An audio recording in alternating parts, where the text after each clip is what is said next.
Bagaimanakah Allah Subhanahu wa Ta'ala menghiasi alam semesta yang luas tidak terhingga ini? Allah Subhanahu wa Ta'ala menghiasi alam semesta ini adalah dengan bintang-bintang yang indah berkilau di malam hari. Allah Subhanahu wa Ta'ala menyebutkan perkara ini di dalam surah As-Saffat ayat ke-6. Sesungguhnya kami telah menghiasi langit yang dekat pada penglihatan penduduk bumi dengan hiasan bintang-bintang. Surah As-Saffat ayat ke-6.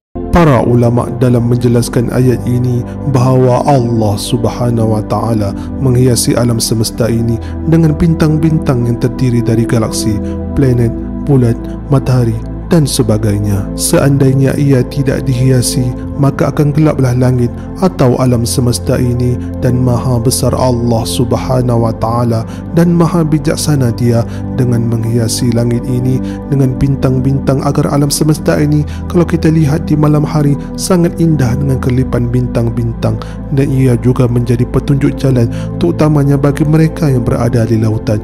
Dan kejadian bintang-bintang dan alam semesta ini membuktikan kewujudan dan kebesaran Allah Subhanahu wa Ta'ala. Allahu Akbar.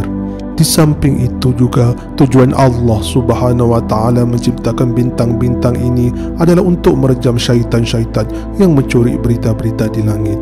Dan demi sesungguhnya kami telah menghiasi langit yang dekat pada penglihatan penduduk bumi dengan bintang-bintang, dan kami jadikan bintang-bintang itu punca rejaman terhadap syaitan-syaitan, dan kami sediakan bagi mereka azab neraka yang menjulang jurang. Surah Al-Mulk ayat ke-5. Para ulama tafsir dalam menjelaskan ayat ini bahawa syaitan-syaitan mencuri dengar berita dari langit yang diberikan pada malaikat oleh Allah Subhanahu wa Ta'ala. Apakah berita-berita tersebut? Ulama menjelaskan ianya adalah tentang perkara-perkara yang melibatkan urusan gaib, tentang urusan dunia dan takdir. Dan tujuan syaitan hendak mencuri dengar berita-berita dari langit adalah bertujuan untuk menyesatkan umat manusia. Namun Allah Subhanahu wa Ta'ala menciptakan bintang-bintang untuk merejam syaitan dari mencuri berita dari langit, yakni cahaya yang dikeluarkan oleh bintang-bintang yang menghalang syaitan-syaitan itu dari mencuri berita dari langit. Allahu Akbar. Kesimpulannya sahabat semua, Allah Subhanahu wa Ta'ala menciptakan bintang bukanlah untuk menghiasi alam semesta ini sahaja, tetapi untuk memberikan petunjuk jalan kepada hambanya dan sebagai penghalang kepada syaitan untuk mencuri berita di langit. Allahu Akbar. Maha bijaksana Allah Subhanahu wa Ta'ala.